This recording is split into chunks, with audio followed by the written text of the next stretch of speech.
है प्रदेश का नंबर 1 और सबसे भरोसेमंद news channel India news Haryana. मैं हूं आपके साथ पराग गुप्ता। किसानों के नाम पर क्या राजनीति हावी है? सवाल इसलिए है क्योंकि प्रदेश में इन दिनों सरसों और गेहूं की खरीद जोरों पर है। सरकार का दावा है कि मंडियों में बंदोबस्त पुख्ता है। भरोसा यह भी है कि किसानों का एक एक दाना खरीदा जाएगा, लेकिन विपक्ष की बयानबाजी सरकार के दावे और भरोसे से परे है।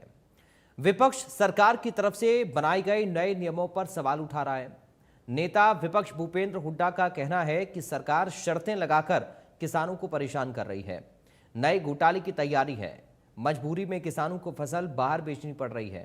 सरकार के एमएसपी वाले दावे पर भी भूपेंद्र हुड्डा सवाल उठा रहे हैं।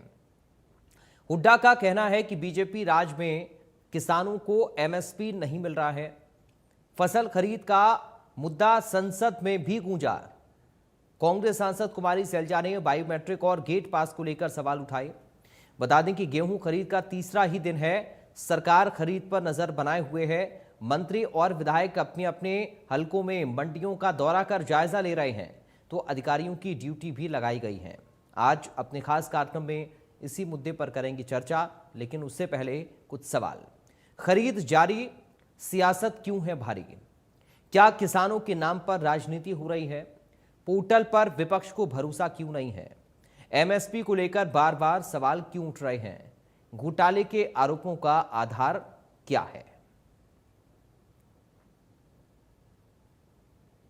तो इन्होंने मंडियों में खरीद शुरू की है एक दिन पहले से। जो रिपोर्ट आई है, किसान परेशानी के सिवाय और कुछ नहीं मिल रहा। पूरी तरह से तैयारी नहीं है मंडियों में, कहीं बारदाना नहीं, कहीं तिरपाल की कमी है, और नए नए कानून लगा दिए।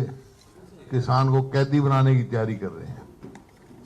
जैसे कहा कि ट्रैक्टर पे बड़ी नंबर प्लेट लेके आओ, गेट पे गेट पास मिलेंगे और बायोमेट्रिक होगा। मतलब ऐसी शर्तें लगा रहे हैं जो है। हाँ, गारंटर चाहिए। ऐसी शर्तें लगा रहे हैं कि किसान मंडी से बाहर ही सस्ता बेच के चले जाए। मतलब ये एक और घोटाला होने जा रहा है। भाई किसान है, मतलब सब कह रहे हैं भाई फसल भी कम हुई है आपके, क्या दिक्कत है? कांग्रेस के समय में खूब सबको एमएसपी मिलता था। इस सरकार में कभी एमएसपी पूरा किसान को मिला नहीं। अब अभी ओलावृष्टि हुई है, जगह जगह बारिश हुई है, बड़ा भारी नुकसान हुआ है। ना तो उसकी कंपनसेशन की बात करी, ना स्पेशल गिरदावरी की बात करी, ना बोनस देने की बात करी। कभी ऐसा होता है जब किसान उसमें जाता है तो राज्य सरकार भी अपनी तरफ से बोनस देती है। गेहूं पे कोई बोनस नहीं। इनको तुरंत गेहूं पे बोनस देना चाहिए और कंपनसेट करना चाहिए। इस प्रकार से और मंडियों में पूरी तैयारी। और ये जो अड़चन लगा रखी है, ये बिल्कुल बंद कर देनी चाहिए। मेरी फसल मेरा बारह पहले रजिस्टर कराओ, फिर बायोमेट्रिक कराओ, फिर ट्रॉली पे लिखो, फिर ट्रैक्टर पे लिखो। हर आदमी के पास ट्रैक्टर है क्या? ट्रैक्टर है? ट्रैक्टर किराए पे लेके जाएगा तो ट्रैक्टर किराए पे ले जा नहीं सकते। This is not a commercial vehicle. मतलब ऐसी बातें, शर्तें लगाते हैं जो किसान मजबूर हो जाता है अपने सस्ता बेचने का। अब पड़ोस में भी तो है, पंजाब में भी तो है, यूपी में भी है। कोई इस किस्म की शर्तें नहीं है क्या? वहां के किसान मंडी में उनका बिक नहीं रहा क्या? तो ये तुरंत इनको वापस लेनी चाहिए। तो कल से जगह जगह से हैं और इसी वास्ते हमने कार्यक्रम बनाया है। मैं स्वयं भी और पार्टी के अन्य पदाधिकारी, विधायक, तो जो उनके हल्के में मंडियां पड़ती हैं उनमें दौरा लगाएंगे और मौके पे देखें। एक तरफ तो बीजेपी के लोग कहते हैं, प्रधानमंत्री से लेकर नीचे तक, कि किसान अपनी फसल कभी भी कहीं भी देश के किसी भी कोने में बेच सकता। नरेंद्र मोदी जी रोज ये कहते हैं, शिवराज सिंह चौहान रोज ये कहते हैं, बीजेपी रोज ये बड़े बड़े दावे करती है। दूसरी तरफ क्योंकि 3 काले खेती विरोधी कानूनों से एमएसपी खत्म नहीं कर पाए, तो चोर दरवाजे से एक नया षड्यंत्र बीजेपी ने किया। हर व्यक्ति जिसने मेरी फसल मेरा ब्यौरा पोर्टल पर जमीन के मालिक के तौर पर रजिस्ट्रेशन की है, उसे बायोमेट्रिक यानी अंगूठा लगाने के लिए मंडी में खुद आना पड़ेगा। अब मुझे ये बताइए, जब किसान 50% पट्टे पर लेकर खेती करता है, तो उसका तो बायोमेट्रिक संभव ही नहीं, तो उसकी तो फसल बिकेगी नहीं। तो मालिक को भी नुकसान और पट्टे पर लेकर खेती करने वाले भूमिहीन किसान को भी नुकसान। किसान हमारे अन्नदाता हैं, उनकी समस्याओं का समाधान सुनिश्चित करना हम सभी की जिम्मेदारी है। मैं आपका ध्यान हरियाणा राज्य की अनाज मंडियों में किसानों और आढ़ती वर्ग द्वारा सामना की जा रही गंभीर समस्याओं की ओर आकर्षित करना चाहती हूँ। महोदय, मैं इस डबल इंजन सरकार से मांग करती हूँ कि हरियाणा में नई लागू की गई व्यवस्था की तत्काल समीक्षा की जाए और उसे दुरुस्त किया जाए। गेट पास एवं बायोमेट्रिक प्रणाली को सरल, सुगम और व्यवहारिक बनाया जाए। पोर्टल की तकनीकी खामियों को दूर कर सुचारू संचालन सुनिश्चित किया जाए। सभी खरीद केंद्रों पर गुणवत्ता परीक्षण लैब को पूर्ण रूप से कार्यशील किया जाए। मंडियों में पर्याप्त सुविधाएं और भंडारण व्यवस्था सुनिश्चित की जाए।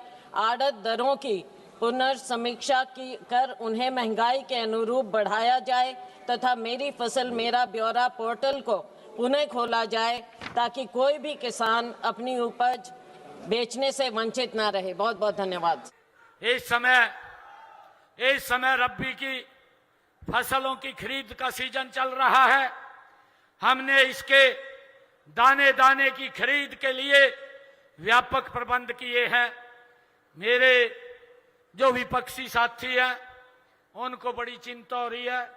कोई ट्वीट कर देता है, कोई प्रेस में बोल देता है, झूठ फैला देता है, कहा जी बारदाना नहीं खरीदा। भाई चिंता अपनों नहीं है, चिंता हरियाणा सरकार को है।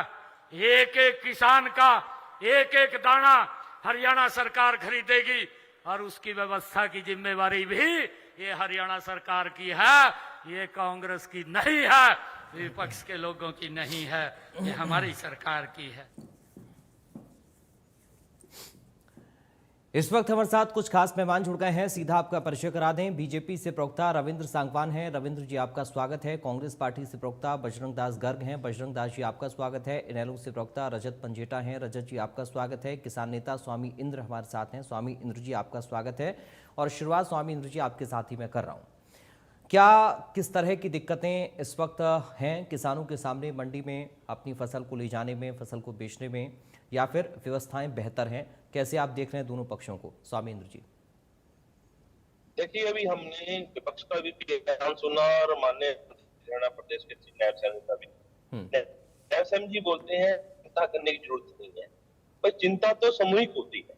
प्रदेश की चिंता विपक्षी पार्टियां भी करती हैं, आम जन भी करते हैं और प्रदेश सरकार का तो दायित्व भी होता है। ऐसे में हम ये कहें कि आप ना करें हम करेंगे, तो ये तो एक किस्म की धौंस जमाने वाली बात है। दूसरी बात यह है, आज प्रदेश की स्थिति क्या है।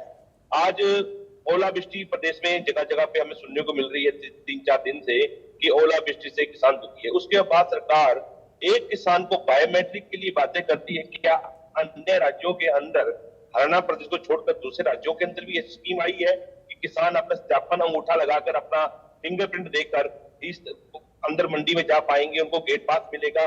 ट्रैक्टर ट्रॉली पर वो बड़े बड़े नंबर लगा के आएंगे, बताएंगे कि ये ट्रॉली भी मेरी है, ये ट्रैक्टर भी मेरा है। तो मैं सरकार से पूछता हूं, क्या सरकार देकर कुछ भूली है? किसान के पास सरकार ने ट्रैक्टर ट्रॉली पहुंचा दी है क्या? भैया 2 एकड़ जोत से कम के किसान है हरियाणा प्रदेश के अंदर, क्या वो सक्षम होंगे किसान जो ट्रैक्टर ट्रॉली ले पाएंगे? और वो किसान जो 2 एकड़ का जोत का बड़ी खेती या मैं ठेके पे जब खुद सक्षम नहीं है और वो उधार के किसी यंत्रों के ऊपर अपना खेती कर रहा है, बड़ी मुश्किल से कर रहा है, ऐसे में सरकार ऐसी दोहरी नीति ला रही है तो हमें शक होता है या तो बड़ी बड़ी कंपनियों को उत्पाद बिकाने के लिए, कृषि यंत्र बिकाने के लिए, ट्रैक्टर ट्राली बिकाने के लिए सरकार चोरी का रास्ता अपना रही है कि बड़े बड़े जो इंडस्ट्रीज है उन्हें फायदा हो जाए, या सरकार किसान को इतना मजबूर, इतना गरीब करना चाह रही है कि वो अपनी फसल बेच ही ना पाए और औने पौने भाव में किसान अपनी फसल बेच दे, और साथ में उस फसल जब किसान की आमदनी नहीं होगी तो अपनी जमीन चंद पूंजीपतियों के हाथ में बेचकर इस हरियाणा प्रदेश का खुशहाल किसान जो बंगाली की ओर चला जाएगा, बिकवाली की ओर चला जाएगा। तो ऐसी सरकार को नीतियां नहीं लानी चाहिए, सरकार को पुनः सोचना चाहिए। और मैं कहूंगा कि सरकार लगातार पक्ष और विपक्ष दोनों का ही विरोध सुन रही है, क्योंकि किसानों ने सरकार को चुना है तो हम पक्ष के मान लीजिए। हम ये नहीं कहते कि हम सरकार के विरोध में है, क्योंकि सरकार चुनी है, आम जनता की वोट चुनी है। पक्ष भी बोल रहा है और विपक्ष की राजनीति भी बोल रही है कि आप जो है गलत कार्य कर रहे हैं। तो सरकार से मैं अनुरोध करूंगा आपके चैनल के माध्यम से, ये जो आपने जो नीति लाई है, मनगढ़ंत नीति, इसका कोई ऑडियंस पास नहीं हुआ कि ना तो विधानसभा के अंदर इसकी बात को चर्चा की गई जाने से पहले कि हम ऐसे किसानों को राहत देंगे या किसानों को ऐसे तंग करेंगे या उनकी सुविधा बढ़ाएंगे। तो ये जो आदेश सरकार के द्वारा जारी हुआ है, ये ना तो विपक्ष से सुनकर मानकर पटल पर अटकर नहीं लाया गया और ना ही किसानों के किसी भी संगठन ने इसकी स्वीकृति दी या किसान संगठन ने इसका वाहवाही की हो। यहाँ तक कि गुनी प्रकाश जी जो हमेशा ही भारतीय जनता पार्टी के पक्ष में बोलते हैं और वो 3 कानून के पक्ष में भी थे, जिन्हें हम किसान काला कानून बोलते हैं, कि इस मुद्दे किसानों ठीक है, ठीक है स्वामी इंद्र जी, मैं आ रहा हूं आपके पास लौटकर। रविंद्र जी के पास हम चल रहे हैं। आपके नेटवर्क पे भी मुझे लग रहा है इशू हो गया अभी, लेकिन आपने अभी तक जो बातें कही वो हमने सुनी। रविंद्र सांगवान जी, क्या नई व्यवस्था लागू कर खरीद प्रणाली को और ज़्यादा जटिल आप लोगों ने खुद बना दिया है? क्योंकि किसान तो खुद ही कह रहे हैं कि साहब कई सारी कमियां हैं और कई इस तरह के नियम और शर्तें हैं जिनको कई बार छोटे किसानों को पूरा करना बहुत मुश्किल हो जाता है। रविंद्र जी। पराग जी नमस्कार जी। हमारे सभी दर्शकों को प्रणाम और साथ ही मेरे सभी प्रवक्ताओं को नमस्कार। पराग जी, विपक्ष सिर्फ गुमराह करने का काम कर रहा है। आपने पहले हुड्डा साहब का, रणदीप सुरजेवाला का और शैलजा जी का बयान दिखाया। इसके अंदर सिर्फ झूठ के अलावा कुछ नहीं है। हरियाणा के अंदर 24 फसलें एमएसपी के ऊपर खरीदी जाती हैं। हरियाणा के अंदर, लेकिन रविंद्र जी सवाल ये है ना कि 24 फसलें क्या हो रही हैं? आप बार बार 24 फसलों की, एक मिनट रुक जाइए सर, एक मिनट रविंद्र जी, ऐसा नहीं सर। 24 फसलों का आप बार बार जिक्र करते हैं, 4-6 फसलें बहुत ज्यादा मात्रा में होती हैं सर। क्या 24 फसलें खरीदी जा रही हैं? 24 फसलें लेकर किसान पहुंच रहा? सवाल ये भी है। आप सिर्फ एमएसपी और 24 फसलों तक ना अटके ना, जो स्थानीय स्तर पर, जो ग्राउंड पर दिक्कतें हैं। एक मिनट सर रविंद्र जी, आपने स्वामी इंद्र को सुना भी। रविंद्र जी प्लीज सर, एक मिनट सुन लीजिए प्लीज। रविंद्र जी प्लीज सुन लीजिए सर। रविंद्र जी सुन लीजिए सर। स्वामी इंद्र तो किसानों की बात कर रहे हैं ना, उन्होंने बताया ना कि दिक्कतें क्या हैं। अगर उन प्रणालियों को जटिल की जगह थोड़ा सा और सरल कर देंगे तो इसमें दिक्कत क्या है? किसानों को किसानों के साथ बातचीत करें या किसानों के साथ समन्वय बनाकर अगर उसको सरल किया जाए किसानों के मुताबिक, तो क्या ये बेहतर नहीं होगा? उनका ये सीधा प्रश्न है। पराग जी बिल्कुल, ये व्यवस्था जो है ये सिंपल होती जा रही है। इसके अंदर अब किसान की जो पेमेंट है वो डायरेक्ट किसान के खाते के अंदर जाती है। इसलिए अब जो है, अब विपक्ष को तकलीफ होती जा रही है, क्योंकि हरियाणा का ये जो मॉडल है, हरियाणा की डायरेक्ट जो फसल का जो दाम है वो किसान के खाते के अंदर जाता है। और हरियाणा के अंदर जो ये हमारी 24 फसलें बिकती हैं, ये पोर्टल के माध्यम से ही बिक सकती हैं, क्योंकि जब तक हमें पता ही नहीं होगा कि किस किसान के पास कितनी फसल है। पहले जब किसान ये बताएगा कि उसके पास इतनी सरसों है, इतना उसके पास आलू है, इतनी उसके पास गेहूं है, इतनी उसके पास मूंग है, तभी तो उस बात का तय होगा।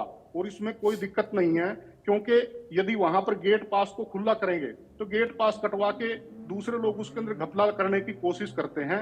आज जो 24 फसलें एमएसपी के ऊपर बिकती है, उसके अलावा भावांतर भरपाई भी सब्जियों के ऊपर और अन्य फसलों के ऊपर दी जाती है। इस प्रकार से अब की बार आलू का रेट कम था, आलू के ऊपर भावांतर भरपाई दी गई है। इसी प्रकार से सरसों की भी खरीद। रविंद्र जी देखिए, स्वामी इंद्र जी कह रहे हैं कि जिन किसानों के पास ट्रैक्टर नहीं है वो क्या करें? मैं वही आपको रजिस्ट्रेशन नंबर भी तो मैंडेटरी है ना। फिर जब आप रजिस्ट्रेशन कराते हैं गेट पास के लिए तो आपको ट्रैक्टर का नंबर भी मैंडेटरी है उसमें। सर इस तरह की छोटी छोटी दिक्कतें हैं, मैं चाह रहा हूं कि उन पर आज बात हो प्लीज। छोटी छोटी जो दिक्कतें जी, आप आप- भावांतर भरपाई पराग जी, योजना आप चला एक रहे बात हैं, सुनिए 24 ना। फसलों पर एमएसपी दे रहे हैं, वो सारी चीजें अपनी जगह ठीक हैं, लेकिन जो पराग जी, अभी एक बार मौजूदा सुनिए वक्त ना में आपसे। दिक्कतें हैं छोटी छोटी, उनको दूर हम कैसे कर सकते हैं? हाँ, आप एक बात मेरी सुनिए ना, जो मैं कहना चाह रहा हूँ।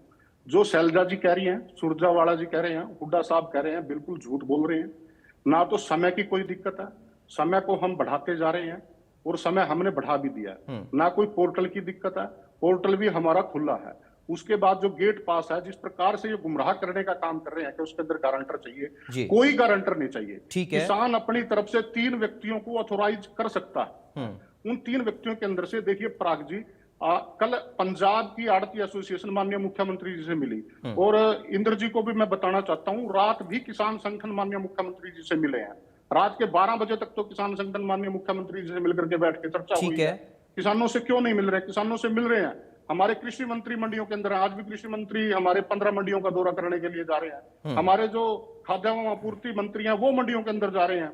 हर जिले के डिप्टी कमिश्नर की ड्यूटी है, हर मंडल के अंदर हमारा हर मंडी के अंदर नोडल अधिकारी है। और मैं पहले ये क्लियर करना चाहता हूं कि ट्रैक्टर के ऊपर कोई नंबर लगाने की जरूरत नहीं है। आप खाली कागज के ऊपर पेन से नंबर लिख करके अपना वहां पे अपना गेट पास बनवा सकते हैं, या ट्रैक्टर के ऊपर भी आप चौक से नंबर लिख करके अपना गेट पास बनवा सकते हैं। आप अपने 3 जो आपके लोग हैं, 3 लोगों को ऑथराइज कर सकते हैं। आप हमारे हरियाणा के अंदर, जैसा मैंने बताया, आड़ती एसोसिएशन कल पंजाब की मिली माननीय मुख्यमंत्री जी से कि वहां पे ऐसी सुविधाएं नहीं है, और उन लोगों ने निवेदन किया कि पंजाब के अंदर भी भारतीय जनता पार्टी की सरकार बनेगी तो हरियाणा जैसी सुविधाएं मिलेंगी, क्योंकि आड़तियों को हमारे यहाँ पर 55 रुपए मिलते हैं। मैं वही कह रहा हूँ, 55 रुपए मिलते हैं। उन 55 रुपए में आड़ती बड़ी खुशी से, क्योंकि उसके अंदर आड़ती का भी एक व्यक्ति को ऑथराइज कर सकता है किसान, कोई दिक्कत किसी प्रकार की नहीं है। और कोई दिक्कत ना आए इसके लिए टेक्निकल स्टाफ भी हमने अब की बार अपना दुगना कर दिया है। किसी प्रकार की कोई कमी नहीं है। ठीक है, स्टाफ बहुत है, स्टाफ और जितना कहोगे उतना स्टाफ लगा दिया जाएगा। ठीक है रविंदर जी, दिक्कत नहीं आएगी किसी ठीक है सर, मैं आ रहा हूं लौटकर आपके पास, मैं आगे बढ़ता हूं थोड़ा सा और। बजरंग दास गर्ग जी, दिक्कत किसी प्रकार की कोई नहीं है, आप लोग सिर्फ माहौल बनाने की कोशिश कर रहे हैं। कौन सी जमीन तैयार कर रहे हैं सर आप लोग? क्या जमीन तैयार हो रही है किसानों की आड़ में विपक्ष की, बताइए। आज हरियाणा का सड़कों पे है, आपके चैनल ने भी दिखाया। ई स्वामी इंद्र जी बोल रहे हैं किसान नेता है, राष्ट्रीय नेता है, वो अपनी बात रख रहे हैं। ये भी कांग्रेस के बन गए, विपक्ष के नेता बन गए। मैं कहता हूं सबसे पहले ये देखिए परचेज होगी कैसे। आज मंडियों के अंदर बारिश, हरियाणा में बारिश के समय इनके पास अनाज को ढकने के लिए त्रिपाल नहीं है, और बोरी के नीचे लगाने के लिए त्रिपाल नहीं है। कम से कम 7-8 मंडियों के दौरे में करके आया हूं। खुले के अंदर सरसों भीग रही है। बजरंग दास जी, यही तो रविंदर जी कह रहे हैं कि गुमराह कर रहे हैं आप लोग। आप लोग किसानों को, प्रदेश की जनता को गुमराह करने का काम कर रहे हैं। आधार क्या है? एमएसपी खत्म होने की बात कर रहे हैं भूपेंद्र हुड्डा जी, आधार क्या है इन सब बातों का? मैंने जो बात कही है बिल्कुल हकीकत में सच्चाई है। ठीक है, यानी आप ये कह रहे हैं कि आप खुद अपनी आंखों से देख कर आए इस तरह की व्यवस्था? मैं खुद आंखों से देख कर आया हूँ, और यहाँ तक कि मैं खुद आड़ती हूँ और मैं व्यापारियों से जुड़ा हुआ 45 साल से मेरा व्यापारियों से सीधा संपर्क है। और दूसरी बात, जय कहते मूलभूत सुविधा कर दी, वहां पर सफाई व्यवस्था नहीं। जहां खुले आप पशु मंडी में घूम रहे हैं उसको रोकने की कोई व्यवस्था हरियाणा में आऊंगा। रविंदर जी एक मिनट बजरंग जी को सुन लेते हैं, उन्होंने भी देखिए आप लोगों आपको सुना, उन लोगों ने, आप भी सुन लीजिए एक बार। मुझे बोलने दीजिए 1 मिनट, ये बीच में टोक लेते हैं। नए कानून बनाकर किसान और आड़ती को सरकार तंग कर रही है। मैं पूछना चाहता हूँ, जब सरकार 3 कृषि कानून लाई, किसान नेताओं से, किसान संगठनों से बातचीत की? नहीं। ये नए नियम लेकर आए तो किसान संगठनों से, किसानों से बात की? बिल्कुल नहीं की। मैं कहता हूँ ये जब बात करते हैं भाई हम भावांतर योजना की बात मेरे साथी ने की, कौन से किसान ने भावांतर योजना आपसे मांगी है? बाजरे की एमएसपी 2775 थी, बाजरा भी का 1400 रुपए का, 575 आप दे रहे हो, 52 के 1975 हो गया, अगले के 800 रुपए 700 रुपए कम में बाजरा फिर भी बिका। आप एमएसपी दीजिए, महामंत्र किसने मांगी है? आप एमएसपी दीजिए, कहने की बात ही नहीं है। दूसरी बात, इन्होंने ट्रैक्टर सिस्टम बनाया, कोई भी किसान अपनी फसल सुबह 6 बजे से रात को 8 बजे तक बेच सकता है। मेरे साथी ने खुद कहा नहीं, बजरंग दास जी, टाइम खुला है, कोई टाइम की बाउंडेशन नहीं है। आयु जी, भाई साहब जी चुप कराओ, पराग जी चुप कराओ। हाँ, रविंदर जी सुन लीजिए। बात बोलो रविंद्र जी एक अच्छा सुन ले, एक बार सुन लीजिए, आपको मैं मौका पूरा दूंगा सर, उनको भी मौका दे रहा हूं तो उनको भी सुन लीजिए प्लीज। एक तरफ तो मेरे साथी सीनियर प्रवक्ता रविंद्र जी कह रहे हैं किसान रात को 12-12 बजे तक मुख्यमंत्री से मिल रहे थे। अरे किसान मुख्यमंत्री फसल तो खरीदे को नहीं, 12 बजे किसानों से मिल रहा है। अरे किस फसल खरीद लेना है जो सारी रात कटाई चलती है। ये बैठे नीलों के प्रवक्ता, ये बैठे आपके किसान नेता। गेहूं की सीजन सिर्फ 15 दिन का होता है, 15 दिन के अंदर कटाई, उसकी लोडिंग, मंडी में आना, बेचना, फिर उठान, फिर एफसीआई गोदाम में लगना और फिर उठा भुगता, 15 दिन का खेल है। और आप अनाज नहीं खरीदोगे, पूरी मंडियां छोड़िए आप, 4-4, 5-5 किलोमीटर सड़कें जाम हो जाएगी। दावे के साथ कहता हूँ, सारी रात परचेज होती है, जब भी जाम लग जाता है 4-5 परचेज 12 घंटे करोगे ठीक तो है मेरे साथी इतना लंबा जाम लग जाएगा, ठीक है। आप सोच नहीं सकते। और यहाँ तक कि मैं साफ तौर पे कहता हूँ, ये पोर्टल की सरकार है, पोर्टल इनका चलता नहीं, पोर्टल पे खरीद देंगे। अरे पहले तो अनाज खरीद होती थी, लेकिन वो तो ये कह रहे हैं कि आसान बना रहे हैं हम ऑनलाइन करके चीजों को, और आप लोग इसका ही विरोध करते हैं सर। मैं कहता हूँ आसान ये बना रहे हैं, किसान को नाजायज तंग कर रहे हैं। विकल्प क्या है बजरंग जी, विकल्प क्या है, विकल्प क्या है? मेरी बात में फर्क पा जाए, मेरा कान पकड़ लेना। आप उनको कहो खुली बोली में किसान अपना अनाज बेचे, मंडी मार्केटिंग बोर्ड के थ्रू बेचे, 3 कूपन काटे मंडी गेट के ऊपर, कोई भी किसान अपना फसल लाए, मंडी के अंदर आड़ती के पास लेके जाए, ओपन बोली बेचे। सरकार एमएसपी में खरीद ले, ओके, एमएसपी से ज्यादा कोई अनाज बिकता है, ओपन बोली बेच दे। और मैं कहता हूँ, दावे के साथ कहता हूँ, ना तो भ्रष्टाचार होगा, खुले में किसान अपना माल बेच के नाश्ता आएगा, कूदता जाएगा, नगद पैसे मिल जाएंगे। ये कहते हैं हम 48 घंटे पेमेंट देंगे, अरे 48 घंटे में तुम परचेज नहीं करते, 7-7 दिन तक अनाज का उठान नहीं होता, 2-2 दिन तक एफसीआई ठीक है सर, ठीक है, ठीक है। मैं थोड़ा सा आगे बढ़ता हूँ, रजत जी को भी शामिल कर लेते हैं बजरंग जी, ठीक है। 8 मिनट की बात रहेगी। आड़त का सवाल इन्होंने 55 में देते हैं, क्यों देते हो 55 में? 64 रुपए 62 पैसे बनता है कमीशन आड़ती का, आप इस पर क्यों देते हो? 9 रुपए 12 रुपए क्यों काटते हो? किस खाते में खाते हो? और सरसों का 2.5% कमीशन बनता है, आप 1.25% आड़ती क्यों देते हो? 30 साल से 2.5% कमीशन है, और महंगाई तो 4 गुना बढ़ गई, कमीशन घटा के सुकड़ता जा रहा है। कमीशन बढ़ना चाहिए या घटना चाहिए? आप घटाए जा रहे हो, और 55 रुपए भी रो के देते हो, 6 महीने में देते हो, 6 महीने में ठीक है सर, ठीक है। और फिर आप कहते हो ठीक है, किसान के ठीक है सर, ठीक है, हम आड़ती देसी है, ठीक है, हम मजदूर के देसी हो, ठीक है, आप आड़ती के दुश्मन, ठीक है, किसान के दुश्मन, ठीक है, ठीक है सर, ठीक है। चलिए बजरंग जी मैं लौट रहा हूँ, अब मैं रजत जी के पास चल रहा हूँ। रजत जी, आपने सुन लिया स्वामी इंद्र जी को भी, रविंदर जी को भी, बजरंग जी को भी। इनेलो का पक्ष क्या है? क्या इनेलो मान रही है? एक्चुअल स्थिति क्या है ग्राउंड पर? और अगर दिक्कतें हैं तो आप लोगों की नजर में विकल्प इसका क्या हो सकता है? बजरंग जी ने तो बताया, आप उससे कितना सहमत हो रहे हैं? देखिए, पहली बात तो हमने तो पिछले महीने की 12 तारीख को ही मुख्यमंत्री जी से मुलाकात करके इन आने वाली जो हर साल समस्याएं आती हैं उनसे अवगत कराने का काम किया था। हमने ये जो परचेज सेंटर हैं इनको भी खुलवाने के लिए मांग की थी, जिनके लाइसेंस रिन्यू नहीं हो रखे कोई आड़तियों के, तो उनके लाइसेंस भी करिए।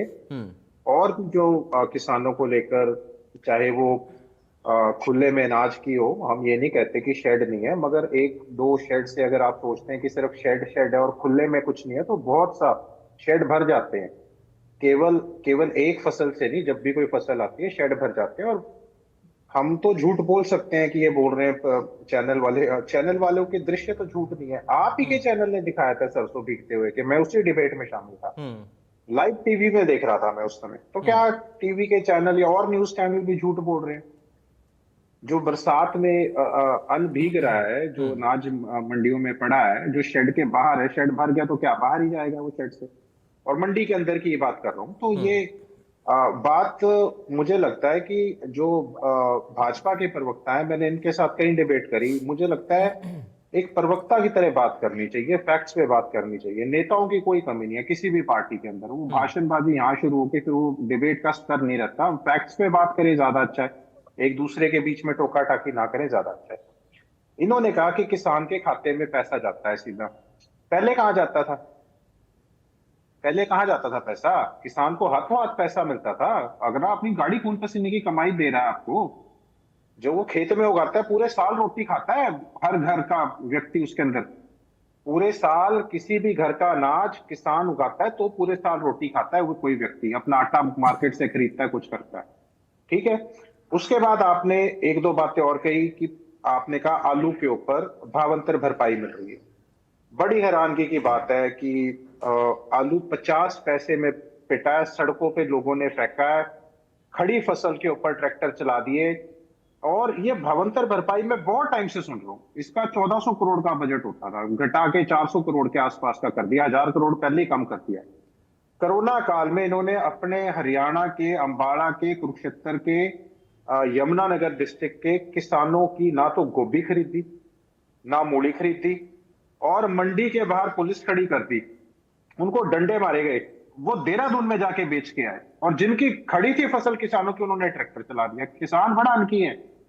आप क्या किसान का नुकसान करोगे? किसान का तो परमात्मा नुकसान करता है, कभी ओलावृष्टि कभी कुछ। वो तो इतना पत्थर दिल हो गया, वो तो अपनी खड़ी जिसको फसल के ऊपर ट्रैक्टर चलाने में मजबूर हो जाता है परेशान होकर।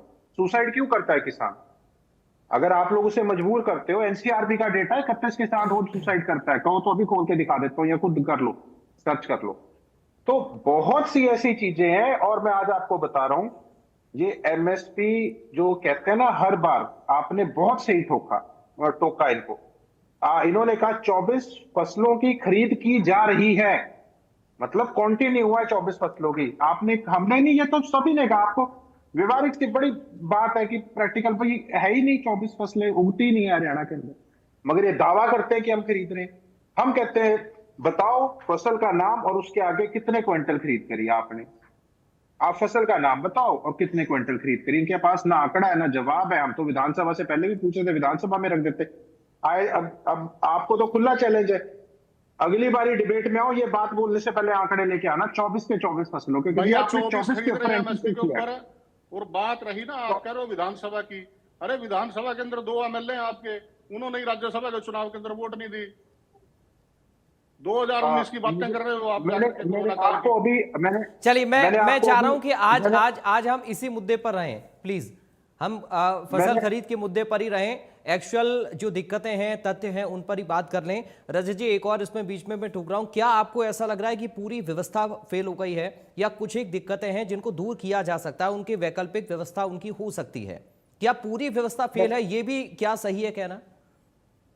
देखिए, मैं इसके ऊपर हम डेप्थ में जाते हैं, हम आज से डिबेट नहीं कर रहे। पराग जी बड़े लंबे से टाइम से कर रहे हैं, ये नए नए आए हैं, मुझे नहीं पता इनकी क्या मानसिकता है बीच में टोकने की, कहने के बाद भी नहीं मान रहे। ये नेताओं वाली आते हैं, ये प्रवक्ता नहीं। चलिए रविंदर जी प्लीज, अति के नीचे हो जाएगा मामला, ऐसा मत करिए। मैं थोड़ा सा रुक जाइए, आपके पास आ जाऊंगा फिर।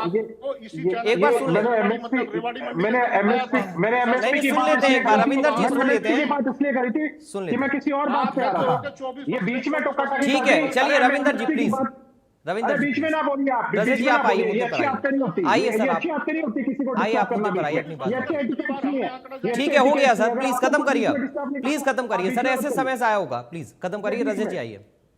हाँ, तो मैंने एमएसपी की बात इसलिए करी, ये एमएसपी खत्म करने का एक ब्लूप्रिंट है कि किसानों को एमएसपी देनी ना पड़े। किसान किसी भी तरीके से ये साइलोज में जाकर, जो साइलो बड़े बड़े खुले हुए हैं, कैथल का तो हाल सबको पता है क्या है, वहां आसपास के वहां पर साइलोज में वो डाले औने पौने दाम में। उसके बाद ये जो बोलते हैं इन्होंने बात करी ट्रैक्टर्स के बारे में हाँ। कि आप ये बताएं, गारंटर इन्होंने मांगा, ये बार बार कहते हैं पेंसिल से लिख ले, ये पेन से लिख ले, चौक से लिख ले, वो कहते हैं आप नंबर प्लेट दीजिए, गारंटर दीजिए।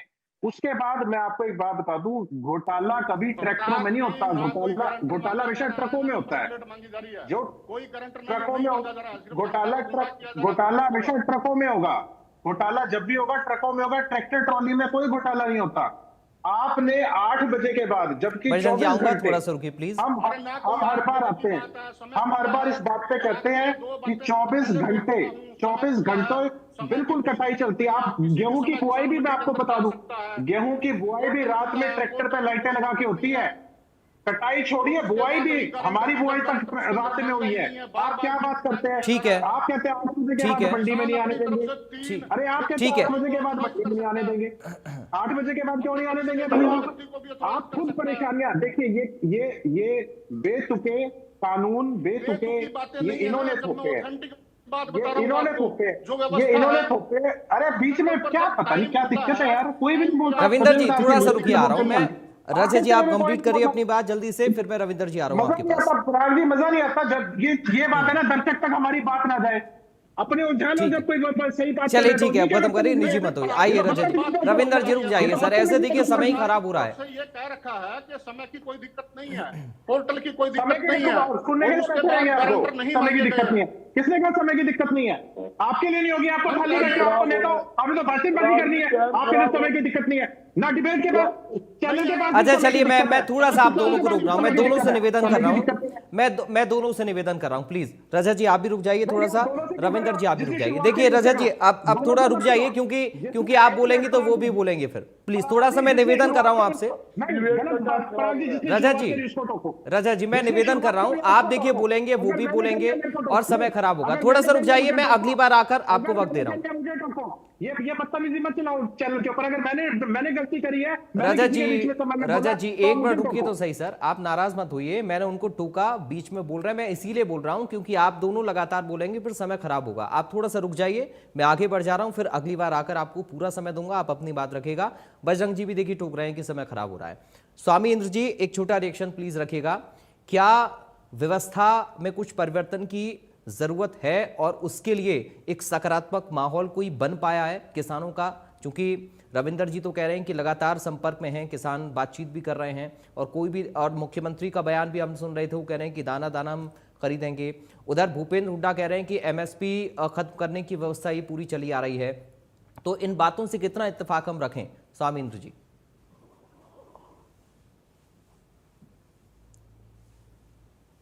म्यूट है आप, म्यूट हैं, अनम्यूट कर लीजिए। आवाज नहीं जा रही उनके पास। मुख्यमंत्री हाँ। माननीय मुख्यमंत्री जी कह रहे कि किसान का दाना दाना खरीदा जाएगा, तो मुझे लगता है कि उन कहनी और कथनी में बड़ा फर्क है। वो कह रहे हैं मीडिया के माध्यम से, पर जहां सत्यापन का कि आप अपने को सत्यापित करें कि आप किसान हैं, अंगूठा लगाएं, बायोमेट्रिक से करें, ये किसान का अपमान नहीं तो क्या है? दूसरी बात, लिबरलाइजेशन से हम खिलाफ नहीं, हम उसके पक्ष में हैं, पर सारे के सारी विधि विधान किसानों से ही जो शुरू होंगे वहीं चालू होंगे और हरियाणा प्रदेश से शुरू होंगे, क्योंकि हरियाणा प्रदेश और पंजाब का किसान मजबूत किसान है। पूरे भारत के किसान हमारे को आदर्श मानते हैं।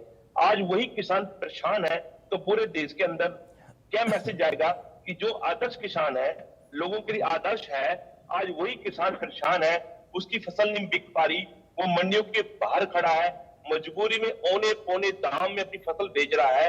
तो इसका मैसेज क्या जाने वाला है? आने वाले समय में पूरी दुनिया के अंदर हंगर क्राइसिस हो चुका, फूड क्राइसिस हो चुका, लोगों के पास खाने को अनाज नहीं है। आप देख रहे हैं कि रशिया की लड़ाई चल रही है, यूक्रेन के अंदर युद्ध चल रहा है, सबसे बड़ा गेहूं उत्पादक कंट्री थी, उसके पास अनाज नहीं है।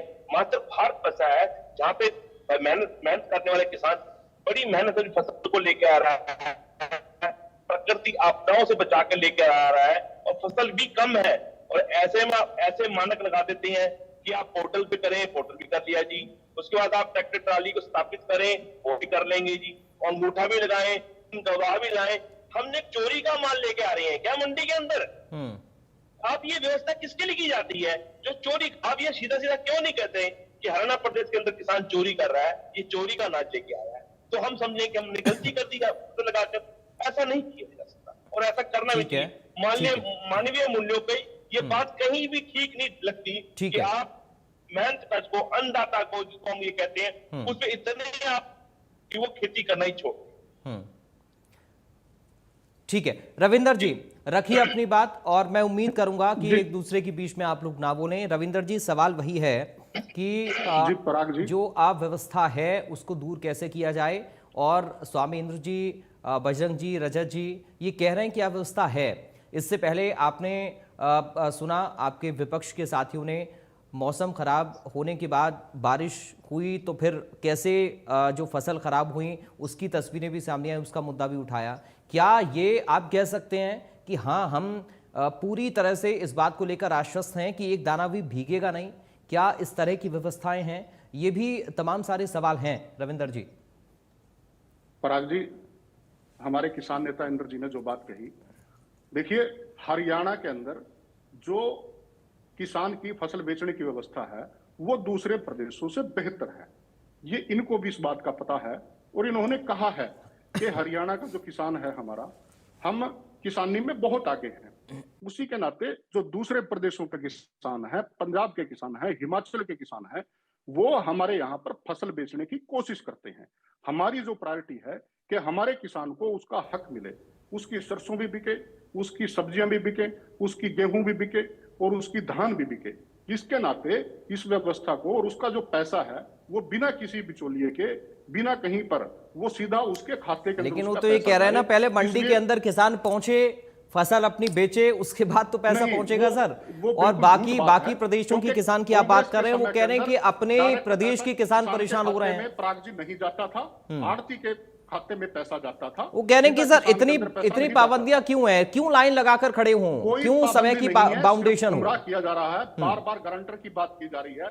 पराग जी, 3 बातें मेरी बिल्कुल मैं बड़ी जिम्मेवारी के साथ बताना चाहता हूं। ठीक है कि ना तो पोर्टल में कोई दिक्कत है, पोर्टल हमने खोल रखा है। दूसरी बात, समय की कोई रिस्ट्रिक्शन नहीं है, किसान जब तक फसल लाना चाहेगा मंडी के अंदर ला सकता है। और तीसरी बात यह है कि किसान को अपनी बायोमेट्रिक कराने की कोई जरूरत नहीं है, वो अपने 3 लोगों को अधिकृत कर सकता है, जिसके अंदर जो उसकी फसल बेचने वाला उसका कमीशन एजेंट है उसका व्यक्ति भी हो सकता है। कोई किसी प्रकार की दिक्कत नहीं है। टेक्निकल स्टाफ को बढ़ाया गया है और यदि कोई दिक्कत आएगी भी तो किसानों के साथ बातचीत जारी है।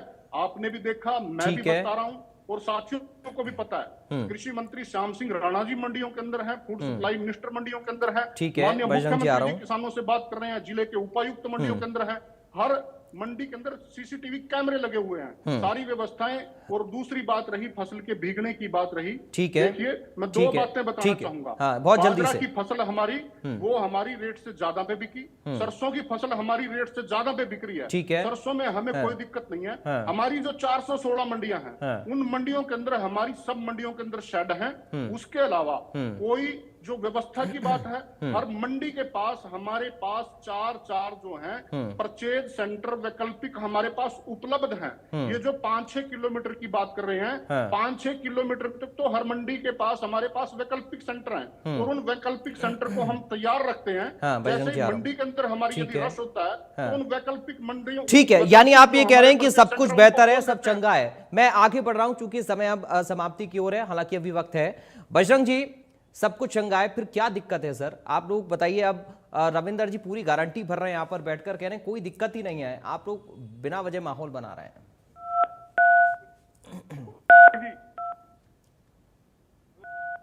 कीपैड आपका दब रहा शायद। बजरंग जी दिक्कत आ रही है। चलिए मैं लौट रहा हूं आपके पास, रजत जी से मैं रिएक्शन ले ले रहा हूं फाइनल, फिर मैं आपके पास आ जाऊंगा। रजत जी, आपने सुना रविंदर जी को पूरी गारंटी भर रहे हैं वो तो। देखिए, ये तो नेताओं की तरह बात कर रहे हैं। इनका जो टॉपिक है, जो धरातल पे समस्या है किसान को फेस हो रही है, या जो पहले से फेस करता आ रहा है, हम चाहते थे वो खत्म हो।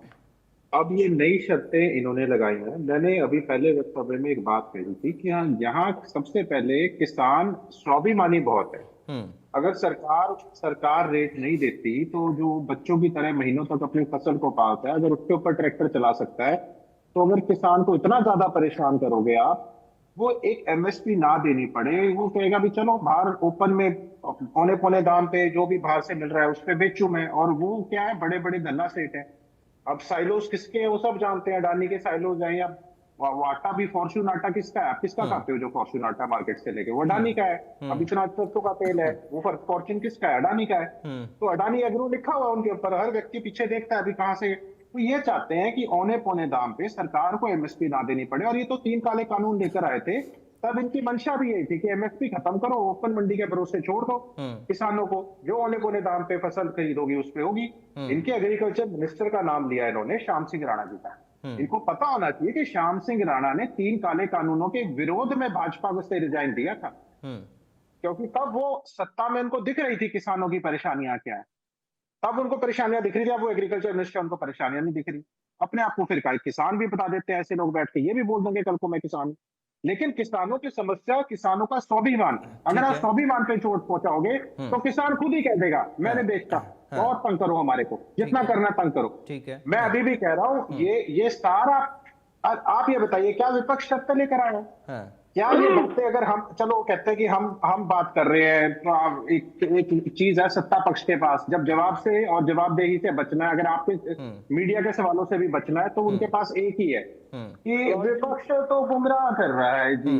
अरे शर्तें आप लेकर आए, समस्या किसानों की है, विपक्ष का अच्छा, संयुक्त किसान मोर्चा को भी विपक्ष गुमराह कर रहा है, संयुक्त किसान मोर्चा भी आपका विरोध कर रहा है, किसान धरतल पे किसान परेशान हो रहे हैं, और आप कहते हैं कि 8 बजे के बाद मंडी में हम खरीद नहीं करेंगे, फसल नहीं ला सकता किसान, ट्रैक्टर के ऊपर ऐसा होना चाहिए। अब शर्तें इन्होंने लाई है, ये बायोमेट्रिक्स की जरूरत क्या है, मुझे समझ नहीं आता कि मेरा फसल मेरा ब्यौरा पे आपके पास रिकॉर्ड है, ईडीओ के पास आपके पास रिकॉर्ड है, रेवेन्यू रिकॉर्ड आपके पास है, सब कुछ डिजिटल है सारा। पराली के समय में आपको मैं एक बात बताऊं, जब गेहूं की बुआई हो रही थी, तो जिन किसानों ने पराली जलाए बिना रोटावेटर से अपनी सीधी बुआई करी, उस तक की फोटोग्राफ्स हुई हैं। एडीओ ने उस तक का रिकॉर्ड रखा है। आप जब गेहूं की बुआई हो रही थी कि इतना तक सरकार के पास डिजिटल रिकॉर्ड है। मैं बता रहा हूं आपको, ये पूछ लो किसी से भी, इंदर जी बैठे हैं, किसी भी किसान से। ठीक है, यानी ये कह सकते हैं कि सारा कुछ डिजिटलाइज खुद ही करके और चीजों को उलझाने की कोशिश हो रही है, ये एक सवाल। हाँ ठीक है, बजरंग जी बहुत संक्षेप में रखिएगा सर, चूंकि समय बहुत कम है। क्या आप सुन पा रहे हैं मुझे, और आप बोलिए जरा आपकी आवाज। पराग जी, हाँ बारी है। हरियाणा कृषि उपज प्रदेश है और किसी के ऊपर हरियाणा निर्भर करता है। ये सरकार किसानों को नाजायज तंग करने के अंदर लगी हुई है। इन्होंने 416 मंडियां, 416 मंडियां हरियाणा में नहीं है, 416 सेंटर है मंडियों सहित। मंडियां तो 90 है, 100-400 बाकी जो सेंटर बनाए गए हैं। लेकिन वो कह रहे हैं कि सेंटर भी तो संचालित हो रहे हैं ना, वहां पर भी व्यवस्थाएं हैं, नहीं है क्या? मैं सुनिए, मैं सब सेंटर देखे हुए हैं, वो सेंटर खेतों में बनाए हुए हैं, ना पानी की व्यवस्था है, न लकड़ी क्रेट की व्यवस्था है, न तिरपाल की व्यवस्था है। मिट्टी के अंदर किसान गेहूं डालता है, उसकी सफाई करता है, फिर मिट्टी जल जाती है। ये स्थिति तो 416 सेंटरों की बता रहा हूँ। और जहां तक किसान की बात है, 20 बार रिश्वत देनी पड़ती है। जिस तक किसान की फसल जब मंडी के अंदर आती है, मार्केटिंग बोर्ड पर बोरी पर कट्टा पैसे लेता है। जब वो उसकी किसान की फसल उठती है, बिकने के बाद उठान होता है, उस ठेकेदार को पर कट्टे के हिसाब से पैसे देने पड़ते हैं। जब वो माल लोड होकर एफसीआई के गोदाम में जाता है, उस एफसीआई के अधिकारी को चलिए मैं एक फाइनल रिएक्शन इस पर ले रहा हूं, चूंकि रविंदर सांगवान जी, भूपेंद्र हुड्डा कह रहे थे एक नए घोटाले की तैयारी हो रही है। बहुत जल्दी से रखिएगा रविंदर जी। बजरंग जी आप प्लीज माफी चाहूंगा, समय नहीं है। रविंदर जी से फाइनल रिएक्शन इसी पर मैं ले लेता हूं सर। जीवन दान मिल गया, बड़े घोटाले की तैयारी हो रही है, ये कह रहे थे नेता विपक्ष। रविंदर जी, विधायक थे उनको हटाने की तैयारी कर रहे थे, उनको जीवन दान मिल गया। ये फसल किसानों के लिए मेला होती है। इस मेले के अंदर, क्योंकि अब ये कहीं और तो जा नहीं सकते, कि किसानों को गुमराह करने का काम करेंगे। मैं आपको बार बार कह रहा हूं। चलिए आप ये कह रहे हैं कि राजनीतिक जमीन तैयार कर रहे हैं। 2585 के स्वामी इंद्र जी फाइनल एक्शन बहुत जल्दी से। स्वामी इंद्र जी, 16 मंडियों की जिनकी हम बात कर रहे हैं, हमारी बड़ी मंडियां और उनके सब यार्ड हैं। चलिए ठीक है, अभी समय खत्म हो रहा है। मैं बहुत धन्यवाद करूंगा